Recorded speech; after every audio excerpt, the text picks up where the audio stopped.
রাজধানীর বিপণী বিতানগুলোতে জমে উঠতে শুরু করেছে ঈদের কেনাকাটা। এ বিষয়ে আরো জানাতে বসুন্ধরা শপিং মল থেকে আমাদের সঙ্গে যুক্ত হচ্ছেন সহকর্মী নামির আহমেদ। নামিরা, বিপণী বিতানগুলোতে ক্রেতাদের আনাগোনা কেমন দেখছেন? বিক্রেতা যারা রয়েছেন তারা কি বলছে, বিস্তারিত জানাবেন। ধন্যবাদ তমা আপনাকে। এই মুহূর্তে আমি আছি বসুন্ধরা সিটি কমপ্লেক্সে এবং সকাল থেকেই কিন্তু এখানে জমজমাট মানুষের ভিড় দেখা গেছে।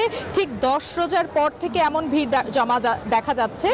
এর আগে কিন্তু খুব বেশি একটা ভিড় দেখা যায়নি। এর কারণ হচ্ছে হয়তো সেরকম ছুটির একটা বিষয় ছিল না, কিন্তু শুক্রবার থেকে, ঠিক বিগত শুক্রবার থেকে এই পর্যন্ত মানুষের আনাগোনা দেখা গেছে এবং বিক্রেতারা বলছে যে দাম কিছুটা ঊর্ধ্বমুখী। এই বিষয়টা তারা স্বীকার করছেন, কারণ বিগত 2 বছর যাবত তারা ইন্ডিয়া থেকে আসলে কোনো ধরনের কাপড় থেকে শুরু করে বা অন্যান্য সামগ্রী যেগুলো আছে সেগুলো আসলে তারা আনতে পারেননি। তারা নিয়ে আসেন থাইল্যান্ড এবং চায়না থেকে। তো সেই জায়গা থেকে একটু জটিলতা তারা ফেস করছেন। কিন্তু এছাড়া যদি বলা যায়, কিছু কিছু ক্রেতারা বলছেন যে দাম একেবারেই রিজনেবলের মধ্যে আছে, তারা কেনাকাটা করতে পারছেন। আবার কিছু মানুষ বলছেন যে দাম খুবই ঊর্ধ্বমুখীর জন্য কেনাকাটা করতে পারছে না। একটা মিশ্র প্রতিক্রিয়া তাদের মধ্যে দেখা গেছে।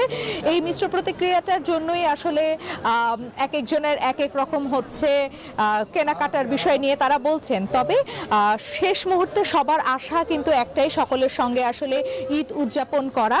তো এই ক্রেতা বিক্রেতার মধ্যে একটি মিশ্র প্রতিক্রিয়ার যে ব্যাপারটা, এই বিষয়টাকে কেন্দ্র করেই আসলে ঈদ বাজার জমে উঠেছে।